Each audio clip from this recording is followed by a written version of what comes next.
Cinderella, adapted from Perrault. Once upon a time there was a gentleman who married for his second wife the proudest, vainest, and most selfish woman that ever was seen. She had 2 daughters, who were exactly like her in all things. The gentleman had also a daughter, but she was a young girl of the rarest sweetness and goodness. The mother could not bear the goodness of this young girl, because it made the pride and ill temper of her own daughters appear the more ugly. So she gave her the hardest work in the house to do, in order that none of their visitors might notice her. She had to scour the dishes, scrub the floors, and clean the whole house from top to bottom. She had to sleep in the attic, upon a wretched bed of straw, while her sisters lay in fine rooms, on the very softest beds. The young girl bore all this patiently, nor did she make her father unhappy by complaining to him of her lot. When she had done her work, she used to go into the chimney corner and sit down among the cinders. Hence, though her name was Ella, she was called by her sisters Cinderella. Cinderella had only the poorest rags for clothes, but the sweetness and goodness that shone in her face made her 100 times more beautiful than her sisters, however richly they might be dressed.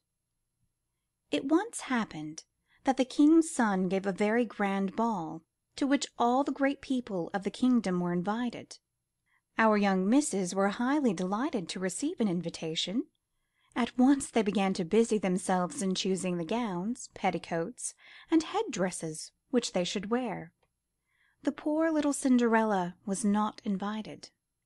Yet as she worked to get her sisters ready to go, they talked the whole day long of nothing but what they should do at the ball. "For my part," said the elder, "I shall wear my red velvet suit with French trimmings." "And I," said the younger, "shall wear my old skirt, but then, to make up for that, I shall put on my gold flowered mantle and my splendid diamond stomacher." Though Cinderella was sad to think she must stay at home, she offered very sweetly to dress her sisters' hair. There was no one who could do it so well, and they gladly consented. Yet, even as she worked, they said unkind things to her. "Cinderella, don't you wish you could go to the ball? But people would surely laugh to see a Cinder girl at a ball."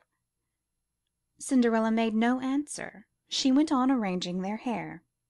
So at last she had them looking as well as 2 young misses could, whose faces expressed nothing but pride and ill temper.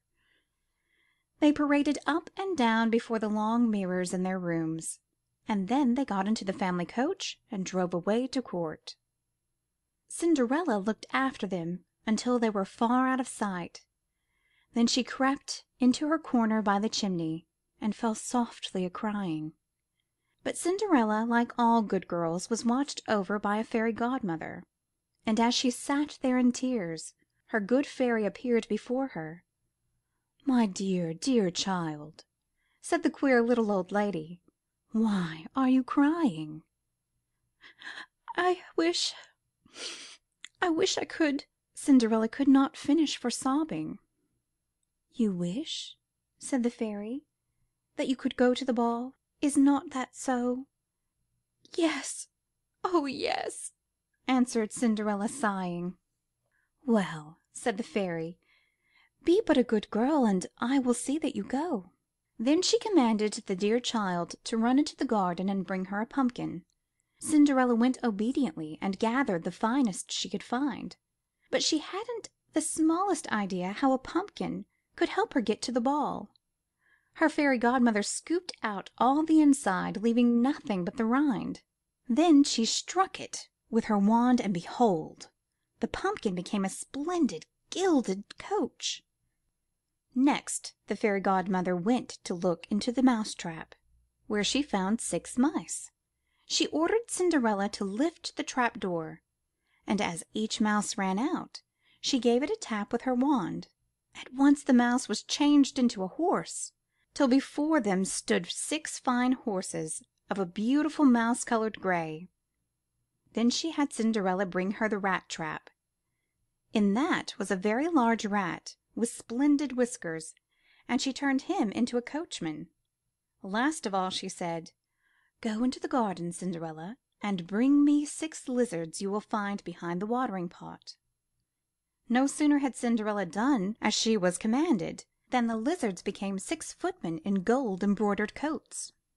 They skipped up at once behind the coach, and sat there as grandly as though they had done nothing all their lives but serve in such a position. The fairy then said to Cinderella, "Now you see a carriage fit to take you to a ball. Are you not pleased with it?" "Oh, yes," cried Cinderella, "but must I go as I am in these rags?"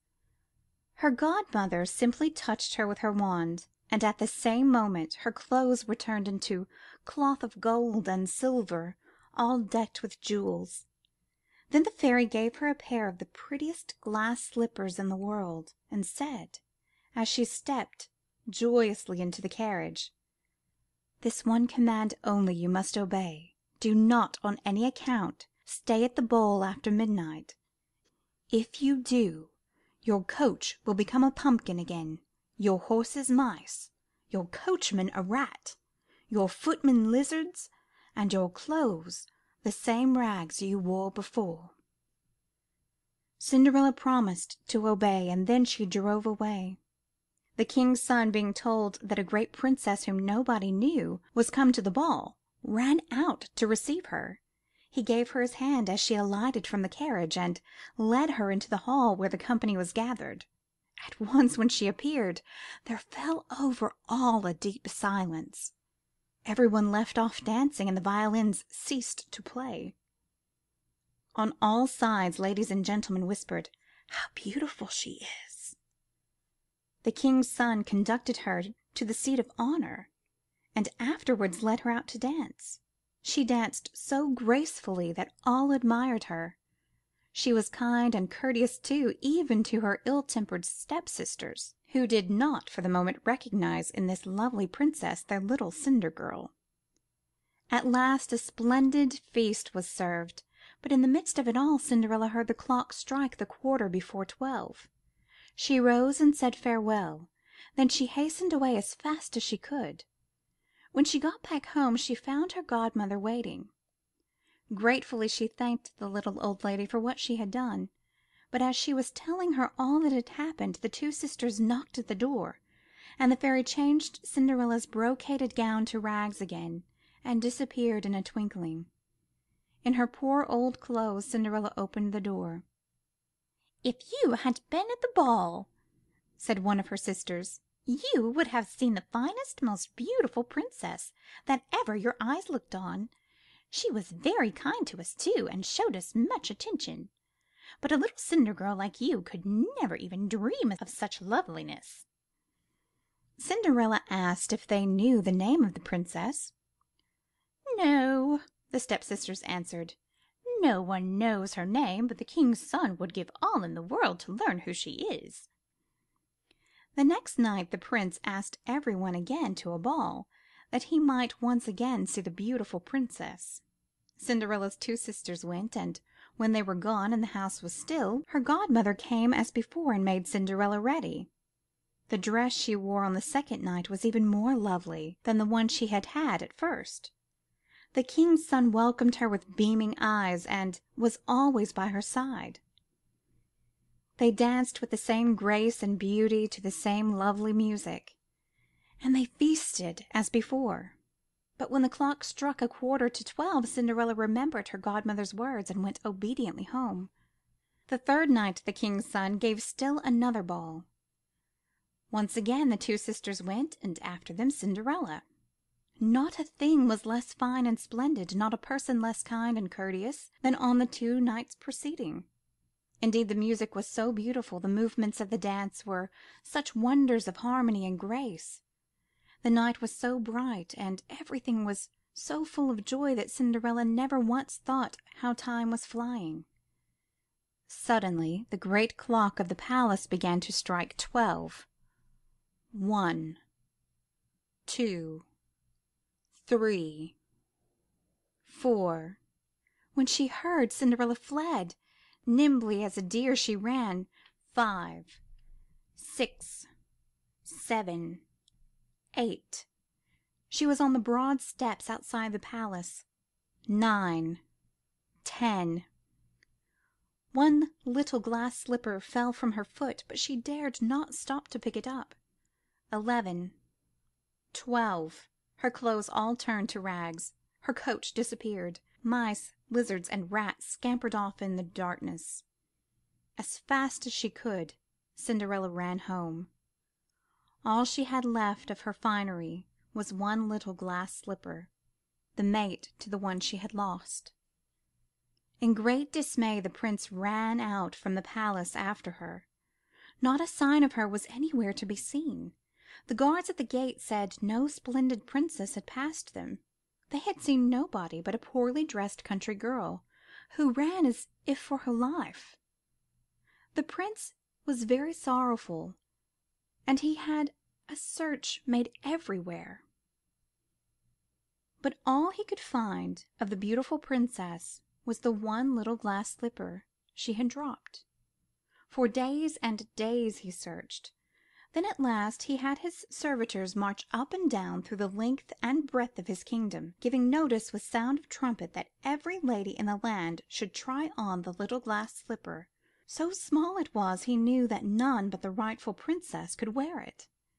Hence he gave orders that whoever could get her foot into it should come to the palace and be his bride. They began by trying the slipper on the princesses, then on the duchesses, then on the other ladies of the court. Not one of them did it fit. At last it was brought to Cinderella's two proud sisters, who each did all she could to squeeze in her foot. They pinched up their heels and drew in their toes, but in vain. Cinderella meantime stood by and watched what was going on. She knew her slipper, and when her sisters had failed, she said to them modestly, "Let me see if it will not fit me." The sisters burst out a-laughing. "Could a Cinder girl wear such a slipper?" they cried. But the messenger who was sent out on the search looked earnestly at Cinderella, and finding her very beautiful, he said it was but fair she should try it. So Cinderella sat down, and the gentleman put the slipper on her foot. Behold, it went on easily and fitted her like wax. The two sisters were dumb with amazement, but their amazement was greater still when Cinderella pulled out of her pocket the mate to that beautiful slipper. Thereupon in came her good fairy, who touched the girl's clothes with her wand, and lo! they became more magnificent than any she had worn before. And now her two sisters found her to be that beautiful lady who had been so kind to them at the ball. They threw themselves at her feet to beg pardon for all their ill treatment of her. Cinderella lifted them, kissed them, and said she forgave them with all her heart. She was conducted to the young prince, dressed as she was. He thought her more charming than ever, and a few days later led her as his bride to live with him at the palace. Cinderella, who was as good as she was beautiful, gave her two sisters a home at court. Her goodness made them ashamed of themselves, so they tried to conquer their pride and ill temper, and grow to be better young misses.